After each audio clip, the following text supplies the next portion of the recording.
നിങ്ങളുടെ തോട്ടങ്ങൾ എവിടെയൊക്കെയാണ് ഉള്ളതെന്ന് കാണിച്ചെന്നാൽ എല്ലാം സമാധാനപരമായി അവസാനിപ്പിക്കാം. മിസ്റ്റർ വിനോദ്, ഞാൻ ഫോൺ ചെയ്ത് പറഞ്ഞു. ഡോക്ടർ ശാന്താറാം നേരിട്ട് നിങ്ങളോട് പറഞ്ഞു. ഞാൻ തോട്ടങ്ങൾ ഉണ്ടാക്കിയിട്ടുണ്ട്. അയാൾക്ക് വേണ്ടി, തൊട്ടടുത്ത് നിൽക്കുന്ന നിങ്ങളുടെ മേലുദ്യോഗസ്ഥന് വേണ്ടി. ഞാൻ എതിരായപ്പോ ഊരിവെച്ച കാക്കിക്കുപ്പായം വീണ്ടും എടുത്തിട്ട് എല്ലാവരെയും ചതിക്കുകയാണ് അയാൾ. അയാളുടെ തോട്ടങ്ങൾ നശിപ്പിക്കാനാണ് ഞാൻ വന്നത്. ഭാർഗവ, താൻ ഇതും ഇതിനപ്പുറവും പറഞ്ഞ് രക്ഷപ്പെടാൻ പഴുതുണ്ടാക്കാൻ ശ്രമിക്കുമെന്ന് എല്ലാവരോടും പറഞ്ഞിട്ട് തന്നെയാണ് ഞാൻ പുറപ്പെട്ടത്. അനധികൃതമായി വനത്തിൽ കടന്നവരെ അറസ്റ്റ് ചെയ്യാൻ ഫോറസ്റ്റ് ഉദ്യോഗസ്ഥരും ഞങ്ങളോടൊപ്പം ഉണ്ട്. തന്റെ കോടികൾ കത്തിച്ചു കളയുമെന്ന് പ്രതിജ്ഞ എടുത്തിട്ടാണോ ഞാൻ പുറപ്പെട്ടത്? മുന്നോട്ട് വെച്ചേക്കാൾ പിന്നോട്ട് വെക്കില്ല. അടാ,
ഭാർഗവ,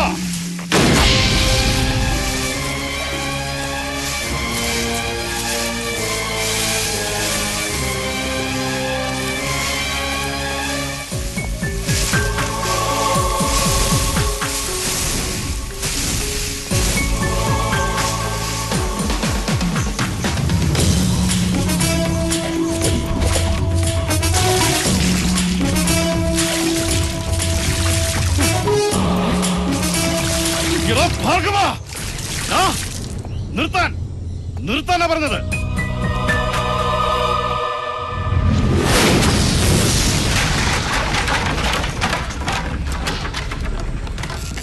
ഭാർഗവ, രക്ഷപ്പെടാൻ ശ്രമിക്കേണ്ട ഭാർഗവ, രക്ഷപ്പെടില്ല.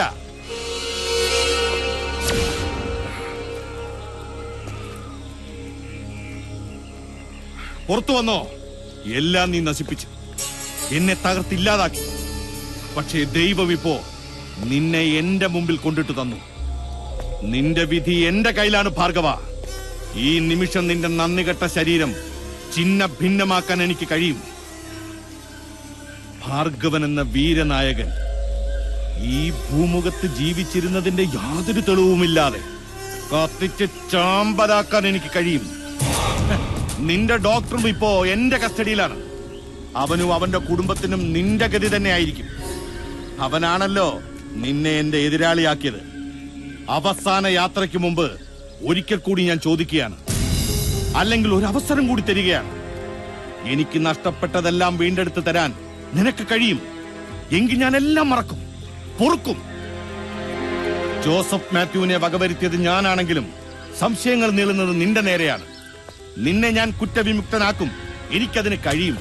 പറയൂ ഭാർഗവ, വിശ്വസ്തനായി പഴയ ഭാർഗവനായി എന്റെ കൂടെ നിൽക്കാമോ? പറയൂ, നിനക്ക് എന്റെ കൂടെ നിൽക്കാമോ?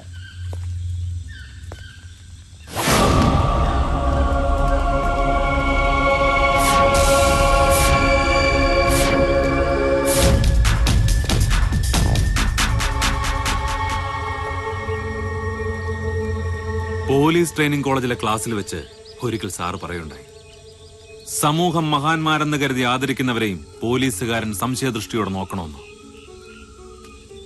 ആ പാഠം മനസ്സിലുണ്ടായിരുന്നതുകൊണ്ട് ഇതിത്ര എളുപ്പമായി. ഭാർഗവന്റെ സഹായത്താൽ ചെറിയൊരു പരീക്ഷണം.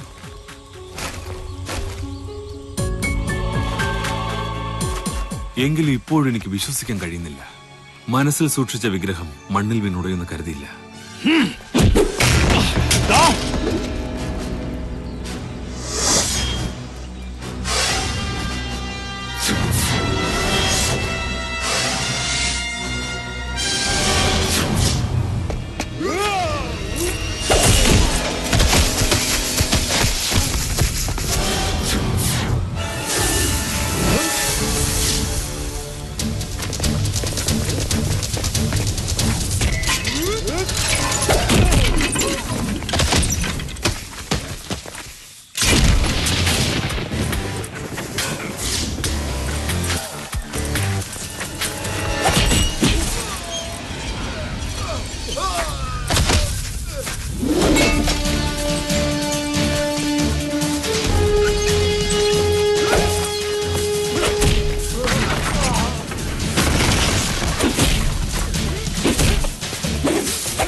വേണ്ട വേണ്ട.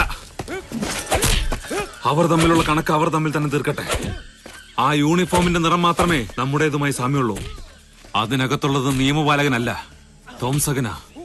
തോംസകൻ.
ഭാർഗവ, വേണ്ട.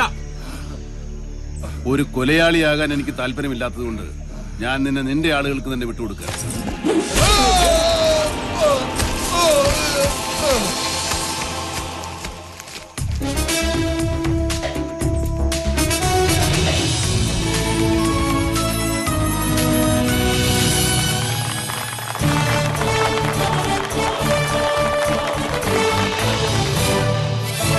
എനിക്കിങ്ങനെ ഒരു യാത്രയപ്പ് തന്നതിന് മെഡിക്കൽ അസോസിയേഷൻ ഭാരവാഹികളോടും കുടുംബാംഗങ്ങളോടും ഞാൻ നന്ദി പറയുകയാണ്.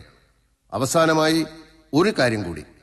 ഇനി ഒരിക്കലും കേരളം ഭ്രാന്താലയമാണെന്ന് പറഞ്ഞ വിവേകാനന്ദനെ ഞാൻ വെല്ലുവിളിക്കുകയില്ല. ഒരു രക്ഷയുമില്ല ഇവിടെ. സ്ത്രീപീഡനം, കൊള്ള, കൊല, തട്ടിക്കൊണ്ടുപോകൽ, അഴിമതി, ഹർത്താൽ, കർഷകരുടെ ആത്മഹത്യ, സ്വാശ്രയ കോളേജ്, തന്ത്രി. എങ്ങനെ നമുക്ക് ഭ്രാന്ത് പിടിക്കാതിരിക്കും? മനഃശാസ്ത്രജ്ഞനായ ഞാൻ പോലും പലതവണ മനോരോഗിയുടെ അവസ്ഥയിലെത്തി. നിങ്ങൾക്ക് ഭ്രാന്ത് വരാതിരിക്കണമെങ്കിൽ വഴി ഒന്നേയുള്ളൂ. സ്ഥലം വിട്ടോളൂ. ഗൾഫിലോ ആഫ്രിക്കയിലോ ഇക്വഡോറിലോ എവിടേക്കെങ്കിലും.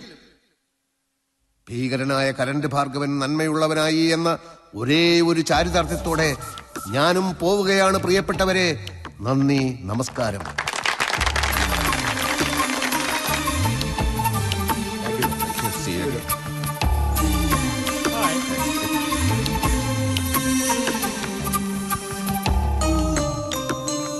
ഡോക്ടറെ,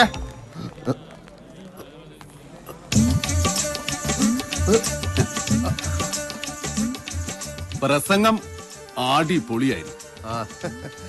സദസ്സിലുണ്ടായിരുന്നു അല്ലേ? ഡോക്ടറെ ശല്യപ്പെടുത്തണമെന്ന് കരുതിയ ഇടയ്ക്കൊന്നും വന്ന് കാണാതിരുന്നത്. ഇടക്കൊച്ചി ചെറിയൊരു റെസ്റ്റോറന്റ് നടത്തുക ഞങ്ങളിപ്പോ. ഞാൻ അറിഞ്ഞു. നല്ല കാര്യം. എങ്ങനെയുണ്ട് ബിസിനസ്? കുഴപ്പമൊന്നുമില്ല, നല്ല ജീവിതമൊക്കെ തന്നെ. പക്ഷെ ഈ നന്മ കൂടിപ്പോയത് കൊണ്ടാണോ എന്നറിയില്ല, ആരെങ്കിലും ഒരു ചെറിയ തെറ്റി എന്ന് കണ്ട കേറി ഇടപെട്ടു പോകും. അവസാനം തല്ലും പിടിയാവും. ഇപ്പൊ തന്നെ അണ്ണന്റെ പേര് 3-4 പോലീസ് കേസായി. അതെ, ഈ നന്മ കുറച്ചൊന്ന് കുറഞ്ഞു കിട്ടാൻ വല്ല വഴിയുണ്ടോ ഡോക്ടറെ?